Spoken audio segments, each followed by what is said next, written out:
Welcome to this BPA training video. In this particular video, we'll be looking at working with patient statements. Now, to work with patient statements in the system, one of the easiest ways is to go into this patient account list area. To get there, on the left-hand side, we'll click on Billing, and then under the subsection of Patient Account, we'll select Patient Account List, and that's what I'm in right now. Essentially, this area is like a ledger for all of the patients in the system, and it allows us to run statements from this particular area. But just to show you around, as you can see, you'll notice it's all organized. Each patient has their own line. We can also see an overview of the balances and charges for that patient on this line. Further off to the right, we can see existing statements with these hyperlinks. We can actually click this hyperlink and it will bring up a list of those past statements. And if we wanted to, we could certainly delete them or even view that statement. I'll click on a recent one for this fake patient here. And we can choose to reprint that or even save it, export it to a PDF or some similar file, whatever we need to do with it. So that provides an easy way to get to existing statements. But now it's just worth pointing out what we can do with looking at the balances and information for this patient. At the far right, we can click on these two arrows to go and view this patient account. So I'll do that. So for Linda Abbott, we can see the previous claims that she has here in the list on the left here. We can even click these claims. They're hyperlinks to open them up.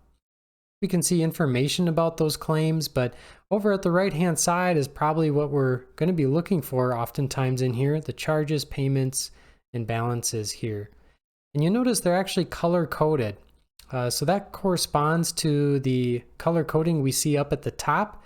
As you can see, red is not paid, blue is partially paid, and green fully paid. And we can actually click on these buttons here, and then it will only display whatever category we've selected.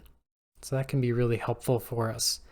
Down below, we get a nice overview of the patient summary, so we can see their complete total charges. We can see how much total is due to the insurance, to the patient, a final total balance. And we even see that further broken down under the summary of balances with aging. We can see the aging by the patient or guarantor, how many days out the balances are, along with insurance. So really nice and easy to see the status of this patient and their balances. We also have a way to, again, review those patient statements up above. We see that 32 number. We can click on that and access similar to what we had before in the window before this. So let's back out of here though, now that we've gotten a look at what's inside the details for each patient, and see how can we actually run statements. One thing that is helpful to note is that statements in the system generally are only printed when a patient has a patient responsible balance. Now, if we tried to run a statement for a patient that does not have a balance, we'll get a message indicating it can't print at that particular time. To run statements though, we use these buttons up at the top. We'll see actually a couple printer icons. This particular icon that we'll notice here, first of all, is Print View Export Statement. Now this is primarily electronic type statements that we would actually send to a third party to process and either mail out or be able to connect to the patient directly. So more often than not though, our clinic will actually use this button to the right here. We can actually print off and view the paper statements that we'd be providing the patients. Further to the right, we also have another report we can run, the Patient Account Information Report.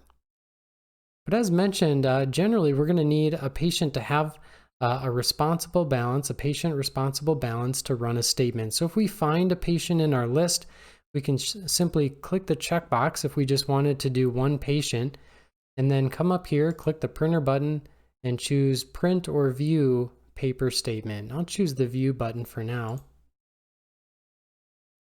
We can see here now this is generated.